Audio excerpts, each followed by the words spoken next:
Keegan Marsh had always been invisible at Roosevelt High School, and that was exactly how he preferred it. Standing barely 5 feet 6 inches with a slight frame that made him look younger than his classmates, he had mastered the art of blending into crowds and avoiding eye contact. His thick-rimmed glasses constantly slipped down his nose, and his second-hand clothes never quite fit right, marking him as different from the designer-clad students who dominated the hallways. 3 months into his first semester at Roosevelt, after his family moved from a small town in Oregon, Keegan had hoped to simply survive until graduation without drawing attention to himself. The red brick facade of Roosevelt High School stretched imposingly across 3 city blocks, its Gothic architecture a testament to decades of academic tradition. Founded in 1952, the school housed nearly 2,000 students and boasted one of the most competitive football programs in the state. Keegan had transferred here after his father lost his job at the lumber mill, forcing their family to relocate to the suburbs of Denver, where his mother found work at a medical clinic. Everything about Roosevelt felt overwhelming compared to his previous school of 300 students, where everyone knew everyone else. Every morning, Keegan navigated the same treacherous route through the school's main corridors. The cafeteria buzzed with energy during lunch periods, its long tables arranged in an unspoken hierarchy that everyone understood but no one discussed.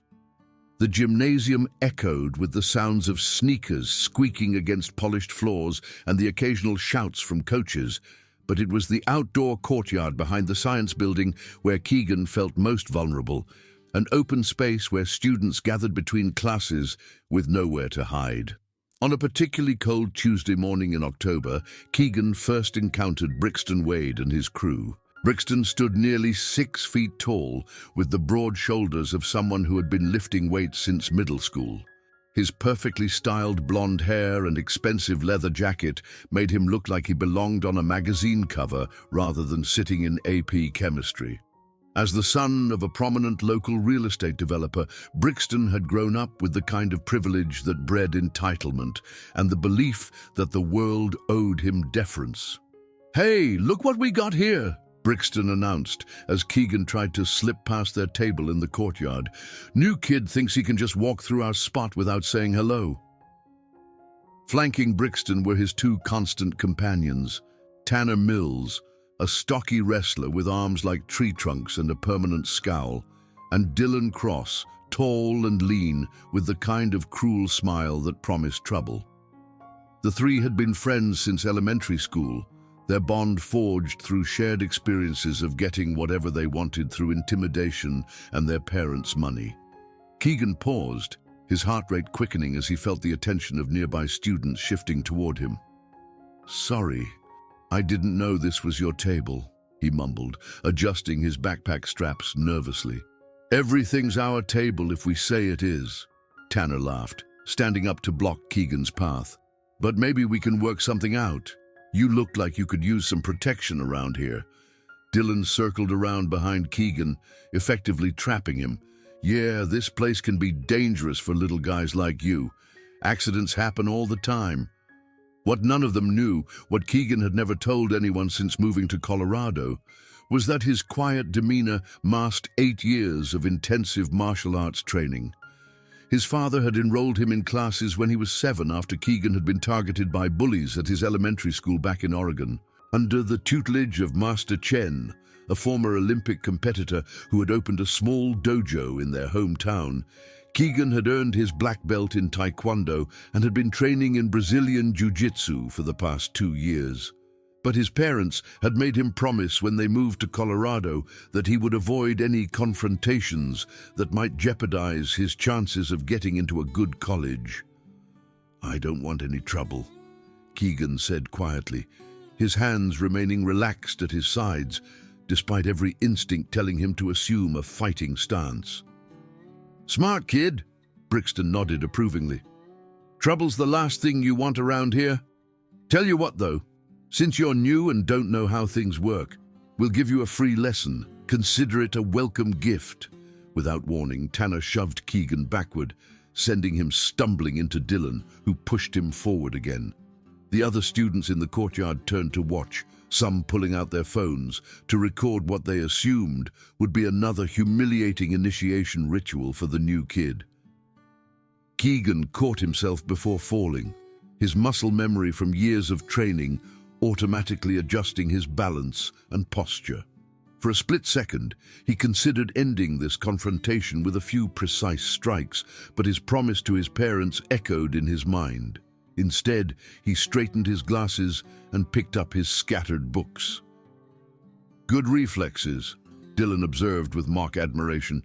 "Maybe you're not as pathetic as you look." "We'll see you around, Keegan," Brixton said, somehow having already learned his name. "This is just the beginning of your education at Roosevelt." As the three walked away, laughing and high-fiving each other, Keegan noticed several other students quickly looking away, pretending they hadn't witnessed what just happened. But one pair of eyes continued watching him with something that looked like sympathy. Marlo Hendricks sat alone at a table near the science building entrance, her auburn hair catching the morning sunlight as she observed the scene with obvious concern. Marlo was everything Keegan admired, but felt he could never approach. She was intelligent without being pretentious, kind without being naive, and possessed a quiet confidence that drew people to her naturally. As president of the debate team and editor of the school newspaper, she commanded respect from both students and teachers, but what struck Keegan most about her was how she treated everyone with the same genuine kindness, whether they were star athletes or social outcasts. Over the following weeks, the encounters with Brixton and his friends escalated in both frequency and severity. They had established a pattern of finding Keegan during his most vulnerable moments, when he was alone and far from any supervising adults. The bathroom on the second floor became a place Keegan learned to avoid after Tanner cornered him there and flushed his homework down the toilet. The library, once his sanctuary, became another hunting ground when Dylan began accidentally knocking books off tables as Keegan studied. "You know what your problem is?" Brixton asked one afternoon as he blocked Keegan's path to his locker. "You think you're better than everyone else, walking around here like you don't have to follow the same rules as the rest of us." "I never said I was better than anyone," Keegan replied, trying to keep his voice steady.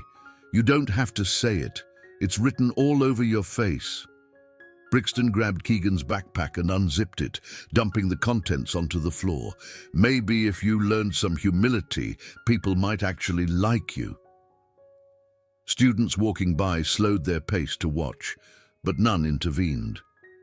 Mrs. Patterson, the English teacher whose classroom was just 20 feet away, glanced in their direction, but continued walking as if she hadn't seen anything. This willful blindness from the adults had become a pattern that Keegan found almost as frustrating as the bullying itself. As Keegan knelt to gather his scattered belongings, he noticed Marlo standing at her locker nearby. She was watching with obvious distress, her hands clenched into fists at her sides. When their eyes met, she took a step forward as if to intervene, but Brixton's intimidating presence seemed to freeze her in place. "See you tomorrow, Keegan," Brixton called out as he walked away with his friends. "Same time, same place." The breaking point came on a Friday afternoon in late November. Keegan had been looking forward to the weekend, planning to spend his time reading and catching up on assignments he had fallen behind on due to the constant stress of avoiding confrontations. As he walked through the courtyard toward the student parking lot where his mother would pick him up, he saw Marlo sitting alone at their usual table, grading papers for the newspaper. Brixton, Tanner, and Dylan approached her from behind, their movements predatory and deliberate. Keegan couldn't hear what they were saying from his distance, but he could see Marlo's body language change from relaxed to tense as they surrounded her table. "You know, Marlo," Brixton's voice carried across the courtyard as Keegan moved closer, "you've been spending a lot of time watching our friend Keegan lately. Makes a guy wonder if you've got a crush on the little loser." Marlowe stood up, gathering her papers protectively against her chest. "Leave me alone, Brixton. And leave him alone too. He's never done anything to you." "That's where you're wrong," Tanner interjected, stepping closer to her. "His whole existence is doing something to us. Kid thinks he can walk around here like he owns the place." Dylan reached out and knocked the papers from Marlowe's arms, sending them scattering across the courtyard in the autumn wind. "Oops," he said with exaggerated innocence. "Clumsy me." As Marlowe scrambled to chase down her papers, some of which were flying toward the nearby parking lot, Brixton continued his verbal assault. "You know what, Marlowe? Maybe you need to learn the same lesson we've been teaching your boyfriend. Sometimes people need to understand their place in the food chain." Keegan watched as Marlowe bent down to retrieve a paper near the edge of the parking lot, her face flushed with embarrassment and anger. The sight of her being humiliated because of her perceived association with him ignited something deep within his chest, a burning sensation that had nothing to do with fear and everything to do with righteous fury. "Hey, Brixton!" Keegan called out, his voice carrying a new quality that made several nearby students stop and turn. "Why don't you pick on someone who can actually fight back?" The three bullies turned toward him with expressions of surprise and amusement. They had grown so accustomed to Keegan's passive responses that this show of defiance caught them completely off guard. Well, Brixton grinned, walking toward Keegan with renewed interest. "Looks like the little mouse finally found his voice. This should be entertaining." As they approached him, Keegan felt his breathing settle into the controlled rhythm Master Chen had taught him years ago. His stance shifted almost imperceptibly, weight distributing evenly between his feet, while his hands remained loose at his sides. For months, he had suppressed every instinct his training had ingrained in him, but watching Marlowe's humiliation had shattered the last of his restraint. "You want to do this here?" Brixton asked, gesturing to the growing crowd of students who had stopped to watch. "In front of everyone. Because once this starts, there's no going back to your quiet little invisible act." "I'm done being invisible," Keegan replied, his voice steady and calm in a way that made Brixton's smile falter slightly. Tanner stepped forward first, his wrestling background making him confident in his ability to simply overpower the smaller boy. He reached out to grab Keegan's shirt, intending to lift him off the ground, as he had done to countless opponents on the mat. What happened next unfolded so quickly that many of the watching students would later disagree about exactly what they had witnessed. As Tanner's hands closed on his shirt, Keegan pivoted smoothly to his left while simultaneously grabbing Tanner's extended arm.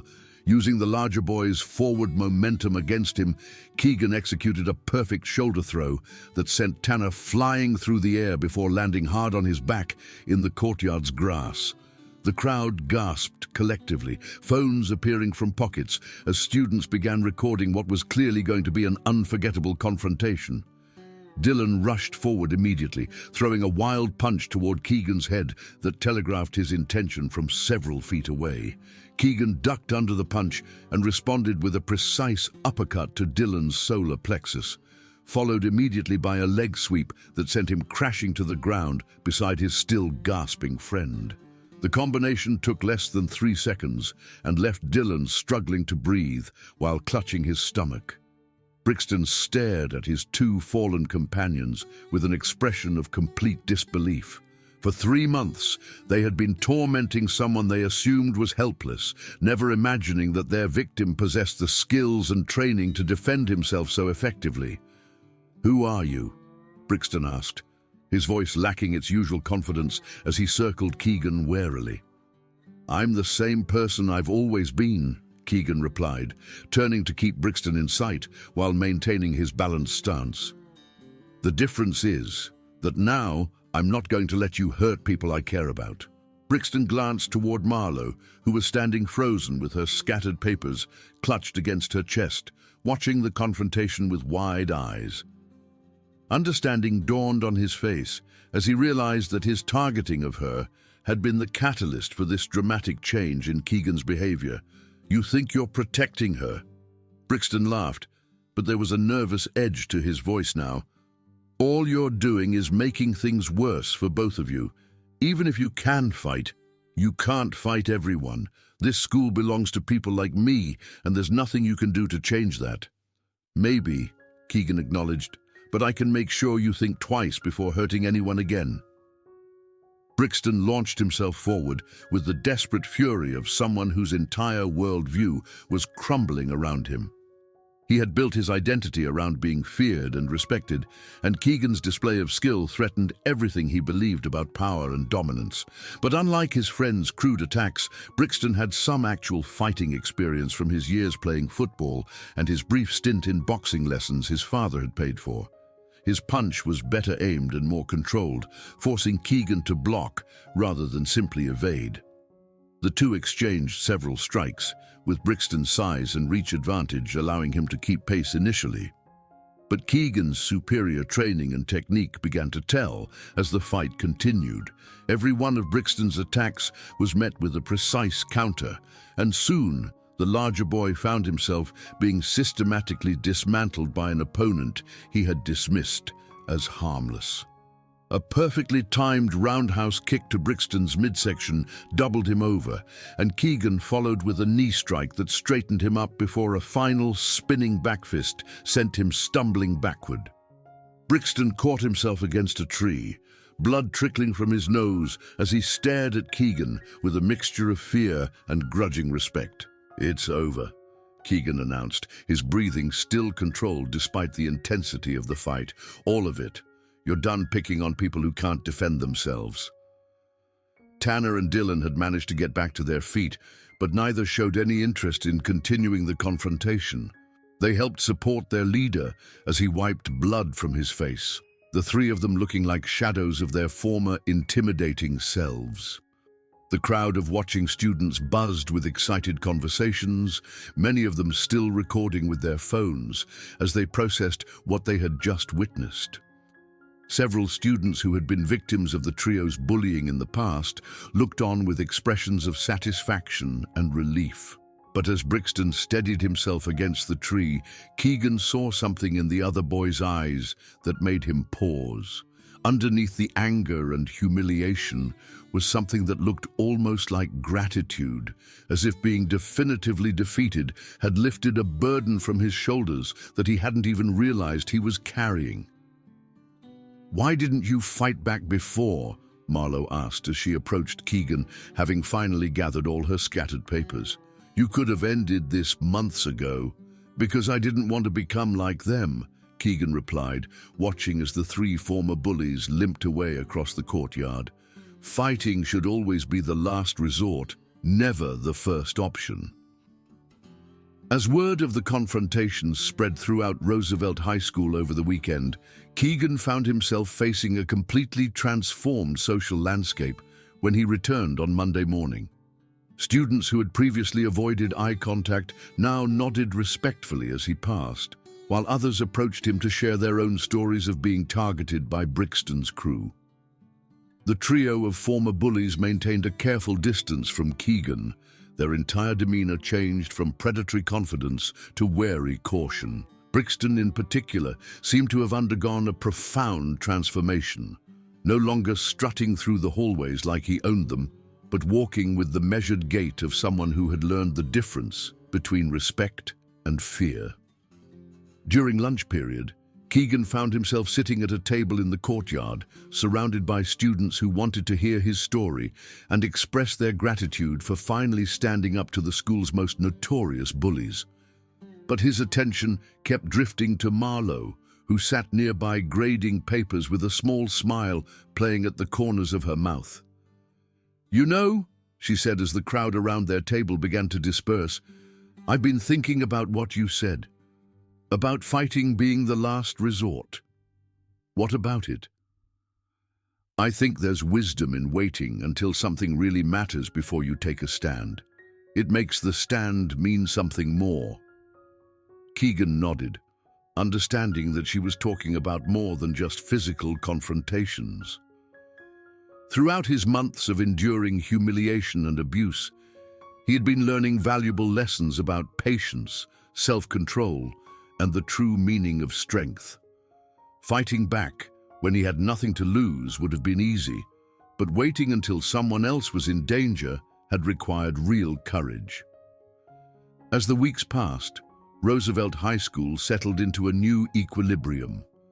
The absence of daily intimidation and fear had created space for students to interact more naturally with each other, forming friendships and connections that had been impossible under the previous regime of fear. Brixton eventually approached Keegan one afternoon as he walked to his locker, his former swagger replaced by genuine humility. "I owe you an apology," he said quietly, making sure no one else could overhear. "What I did to you, what we did, it wasn't right, and I know saying sorry doesn't undo any of it." Keegan studied the other boy's face, looking for signs of deception or manipulation, but found only sincere remorse. "Why did you do it?" he asked.